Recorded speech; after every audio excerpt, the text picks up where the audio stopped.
to 9th class. Hope you all are fine. This is your third online lecture of maths, and today our topic is LCM. और exercise 4.3 हम कर रहे थे. LCM stands for least common multiple. Page number 75 पे आपकी book के ऊपर ये मौजूद है. डेफिनेशन इसकी: LCM of two or more algebraic expression is the smallest expression that is divisible by each of the given expression. LCM आपके पास एक स्मॉलेस्ट एक्सप्रेशन होती है कि जो डिवाइड हो सके हर उस गिवन एक्सप्रेशन की जो LCM फाइंड करने के लिए आपके पास दिए हुए होंगे. अच्छा, LCM का फार्मूला जो होता है वो होता है कि common factors multiply by non common factor. इससे पहले हम HCF कर रहे थे तो उसमें आपके पास जस्ट कॉमन फैक्टर्स आ रहे थे. अभी आपने इसको जो है वो सॉल्व करना है फैक्टराइजेशन के मेथड से, और उसमें आपके पास जस्ट आपने सिर्फ कॉमन फैक्टर्स नहीं निकालने बल्कि आपने साथ नॉन कॉमन फैक्टर्स भी निकालने हैं, और उनका प्रोडक्ट करके जो भी चीज़ आएगी वो आपका क्या होगा, LCM होगा. एक्सरसाइज 4.3 का क्वेश्चन नंबर 3 है. Find LCM of following expression by using prime factorization method. इसका सेकंड पार्ट पहले कर ले, जिसमें है आपके पास x² + x और x³ + x². तो बात कौन सी हो रही है, कौन सा मेथड अप्लाई हो रहा है यहाँ पे, फैक्टराइजेशन का. तो फैक्टराइजेशन का मेथड आपने HCF में जैसे किया है एज़ इट इज़ यहाँ पर भी उसी तरह आपने फैक्टराइजेशन के मेथड को अप्लाई करते हुए फैक्टर्स निकाल देने हैं. और फैक्टराइजेशन के मेथड में मैंने आपको बताया है कि 3 स्टेप्स होते हैं. पहला आपके पास कि आप उसमें देख लें कुछ कॉमन तो नहीं आ रहा. दूसरा आपके पास होता है कि उसमें आप कोई फार्मूला तो नहीं अप्लाई हो रहा, और अगर फार्मूला भी अप्लाई नहीं हो रहा तो फिर आप उसकी जो है वो मिड टर्म ब्रेक करते हैं. इसमें इसी तरह हमने सबसे पहले देख लिया कॉमन कुछ आता है, तो वो कॉमन आपके पास आ रहा था यहाँ पे x, रिमेनिंग रह गया x+1. इसमें आपके पास कॉमन था x के, रिमेनिंग रह गया x+1. तो पहले सिर्फ आप यहाँ पे लिखते थे कॉमन फैक्टर्स और वो आपके पास क्या आ जाता था, HCF आ जाता था. अब आपने कॉमन फैक्टर्स पहले लिखने हैं और उसके बाद नॉन कॉमन फैक्टर्स लिखने हैं. कॉमन फैक्टर तो ये होगा, आपने देख लेना है कि जो दोनों में आ रहा है वो कॉमन है, जो बाकी बच गया वो आपके पास क्या हो जाएगा, नॉन कॉमन फैक्टर. जैसे कि इसमें x+1 इन दोनों में है तो वो कॉमन फैक्टर है. और इसके अलावा देखें यहाँ पे x और यहाँ पे x² है, तो x इधर भी है और एक x इधर भी है, तो x वो कॉमन आ गया. अब बाकी क्या बच गया, एक ही x बच गया. कैसे कि यहाँ पे 2 x थे ना, तो एक x तो उस कॉमन वाले में निकल आया, तो रिमेनिंग एक x बचता है, तो वो आपके पास किस में आ गया, नॉन कॉमन फैक्टर में आ गया. LCM का फार्मूला है कि कॉमन फैक्टर और नॉन कॉमन फैक्टर दोनों को आपस में क्या करने हैं, उनका प्रोडक्ट फाइंड करने. तो इस दोनों को आपने लिख दिया. प्रोडक्ट में क्या हो जाएगा, x × x, x² और x+1 एज इट इज़. तो ये आपके पास क्या है, इसका LCM है. थर्ड पार्ट है इसका इसमें है फर्स्ट जो पोलिनोमियल दिया हुआ है a² - 4a + 4. इसमें भी वही बात है कि सबसे पहले आप देख लें कुछ कॉमन तो नहीं आता. कॉमन नहीं आ रहा तो फिर आप फार्मूला अप्लाई करें, नहीं तो फिर मिड टर्म ब्रेक. तो इसमें फार्मूले की एक फॉर्म बन रही थी, वो कैसे पता चला कि इसकी फ़र्स्ट टर्म और लास्ट टर्म जो है वो परफेक्ट स्क्वायर है. तो इसको मैंने लिख दिया इस फॉर्म में कि इसको a का होल स्क्वायर, और इस 4 की जगह मैं लिख देता हूँ 2 का होल स्क्वायर. तो दरमियान में जो फार्मूला की जो टर्म बचती है वो बचती है 2ab. तो a की जगह पे इस वक्त a ही है और b की जगह पे इस वक्त क्या है, 2 है. तो वो आपने उसको फार्मूले की फॉर्म में लिख दिया, और वो फार्मूला आपके पास ये है a - b whole square equal to a² - 2ab + b². तो ये क्लोज होके फार्मूला क्या आ जाएगा, a - 2 का होल स्क्वायर. सेकंड आपके पास क्या दिया हुआ था, a² - 2a. इसमें कॉमन आपके पास a आ गया, तो रिमेनिंग क्या रह जाएगा, a - 2 आ गया. प्रोडक्ट ऑफ कॉमन फैक्टर, यानी कि कॉमन फैक्टर्स क्या है, आप ये आपने भी लिखते प्रोडक्ट तो कोई उसमें हर्ज नहीं है, आप जस्ट लिखते हैं कॉमन फैक्टर. तो इसमें कॉमन फैक्टर क्या आ रहा है, a - 2 यहाँ पर है, a - 2 यहाँ पर भी है, तो a - 2 कॉमन आ गया. अब बाकी क्या बच गया, इधर a - 2 का होल स्क्वायर था, यानी कि एक a - 2 यहाँ से बच के वो हमने नॉन कॉमन फैक्टर में लिख दिया, और एक यहाँ पे सिंगल a पड़ा हुआ है तो वो आपने नॉन कॉमन फैक्टर में लिख दिया. तो LCM क्या हो जाएगा, इन सारे को मिला दें आप, तो LCM आपके पास आ गया. फोर्थ पार्ट है x4 - 16 x³ - 4x. x4 - 16 यहाँ पे फार्मूले की एक फॉर्म बन रही है, और वो फार्मूला कौन सा होगा, a² - b² × a - ba + b. अब ये कैसे पता चला कि ये देखें ये भी परफेक्ट स्केयर है, ये भी परफेक्ट स्केयर है। परफेक्ट स्केयर मीन कि ऐसे नंबर मौजूद है, ऐसे टर्म मौजूद है कि जिसका स्केयर लें तो दोबारा वही चीज़ आ जाए। तो यहाँ पे ये एक्स स्केयर का स्केयर लें तो x4 आता है, और यहाँ पे 4 का स्केयर लें तो 16 आता है। तो मैंने इसको इस फॉर्म में लिख दिया। अब ये मेरे पास फार्मूला बन रहा है A square minus B square, इसकी फॉर्म बन रही है। तो ये ओपन होगा a minus B A plus B में। तो हमने इसको ओपन कर दिया, जो आ गया x square minus 4 x square plus 4।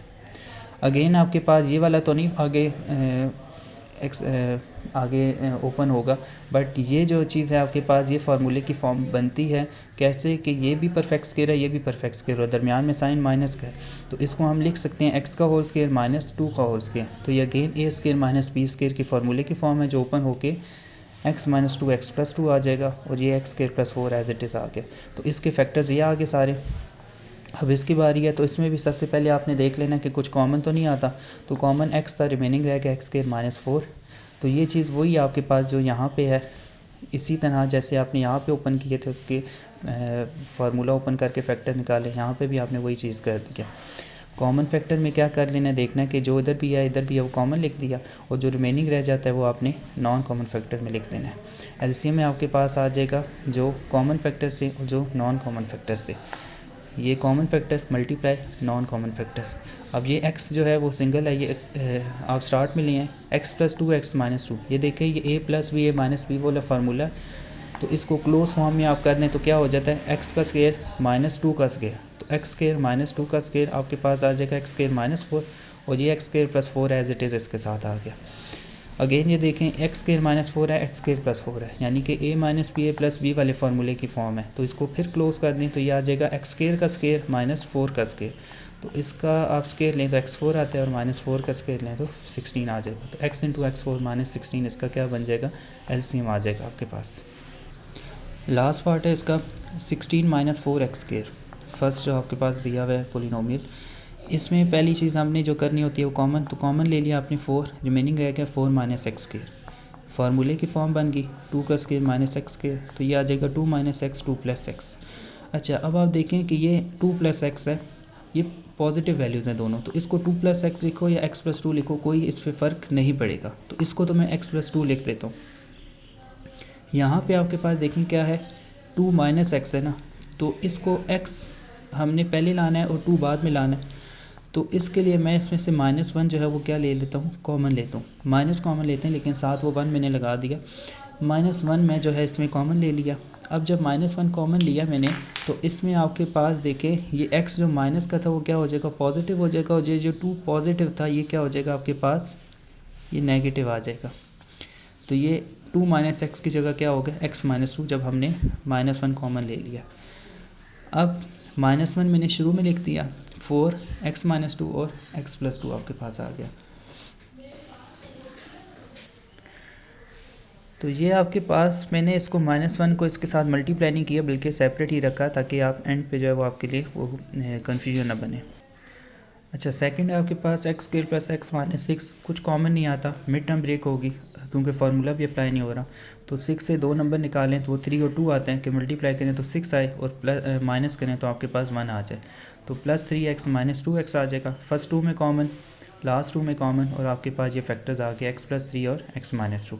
अब ये देखें इसमें भी x माइनस 2 आता था, तो इसलिए मैंने इसको 2 माइनस एक्स किस फॉर्म में किया था, x माइनस 2 में किया था, बिकॉज फिर वो चेंज हो रहे होते चेंज थे आपके पास फैक्टर्स। तो इसलिए मैंने इसको -1 कॉमन लेके इसको क्या कर दिया, इसको भी x माइनस 2 बना दिया। लास्ट है इसकी 4 माइनस एक्स स्केयर। तो ये फार्मूले की फॉर्म बन रही है 2 का square minus x square, 2 minus x 2 plus x आ जाएगा। इसमें भी देखें ये 2 प्लस एक्स है, इसको तो x प्लस 2 आप लिख देंगे बिकॉज पॉजिटिव्स हैं दोनों वैल्यू। बट यहाँ पे आपने -1 कॉमन ले लेना है, तो रिमेनिंग आपके पास क्या आ जाएगा, x माइनस 2। ये माइनस था, x प्लस हो जाएगा, और ये 2 प्लस जो था वो माइनस हो जाएगा, तो x माइनस 2 आ गया। अब आगे बात कि कॉमन फैक्टर्स और नॉन कॉमन फैक्टर्स, ये मैंने आपके सामने रख दी हैं तीनों, फर्स्ट, सेकेंड और थर्ड। इसमें देखिए अब कॉमन क्या आ रहा है, x माइनस 2 यहाँ पर भी है, x माइनस 2 यहाँ पर भी है, और x माइनस 2 जो है वो यहाँ पर भी है। तो कॉमन फैक्टर में सिर्फ आपके पास क्या रह जाएगा, x माइनस 2। नॉन कॉमन में जैसे मैंने बताया कि बाकी जो बच जाती है वो आपने लिख देनी है। यहाँ पे रिमेनिंग क्या रह गया, -1, वो आपने यहाँ पे नॉन कॉमन फैक्टर में लिख दिया। 4 रहता था वो लिख दिया, x प्लस 2 रहता था वो आपने लिख दिया, ठीक है। सेकंड वाली में क्या रहता है, x plus 3, x minus 2 common में चला गया, तो x प्लस 3 आपने लिख दिया यहाँ पे। थर्ड में क्या रह गया, -1, तो -1 हमने ऑलरेडी लिखा हुआ है, दोबारा नहीं लिखेंगे, ठीक है। उसके बाद क्या है, x माइनस 2, तो वो तो कॉमन फैक्टर था। x प्लस 2, तो वो भी मैंने नॉन कॉमन फैक्टर में लिखा हुआ है, दोबारा नहीं लिखेंगे, एक दफ़ा ही लिखना है आपने। एलसीएम क्या होते हैं, कॉमन फैक्टर और नॉन कॉमन फैक्टर मिला दें आप, -1 आ जाएगा, 4 आ जाएगा, x माइनस 2 आ जाएगा, x प्लस 2 आ जाएगा, x प्लस 3 आ गया। -1 इंटू 4 क्या हो जाता है, -4। ये फार्मूला क्लोज कर दें आप, a minus B A plus B है तो a square minus B square हो जाएगा। तो a की जगह पे इस वक्त x है और b की जगह पे 2 है, तो a का स्केयर यानी कि x का स्केयर x स्केयर और 2 का स्केयर 4 आ गया। रिमेनिंग आपके पास रह गया x प्लस 3। अब वही बात है कि माइनस था, आपका आंसर जो है वो इस फॉर्म में है, तो आप इसको माइनस को अंदर मल्टीप्लाई करवा दें। जब मल्टीप्लाई करेंगे तो ये -4 + 4 हो जाएगा, और ये x स्केयर प्लस का था माइनस हो जाएगा। तो ये 4 × 4 - x स्केयर × x प्लस 3 आपके पास क्या है, एलसीएम। और इसका फर्स्ट पार्ट जो है, जो हमने छोड़ दिया था, ये आपने ख़ुद करना है। इसके भी फैक्टर्स आपने एज इट इज़ बनानी है, जैसे HCF वाले क्वेश्चन का पार्ट 1 था, उसी तरह इसके भी आपने सेपरेट करके, और अब आपने इसका जो है वो क्या फाइंड करना है, एलसीएम फाइंड करना है। तो यही आपका आज का लेक्चर है।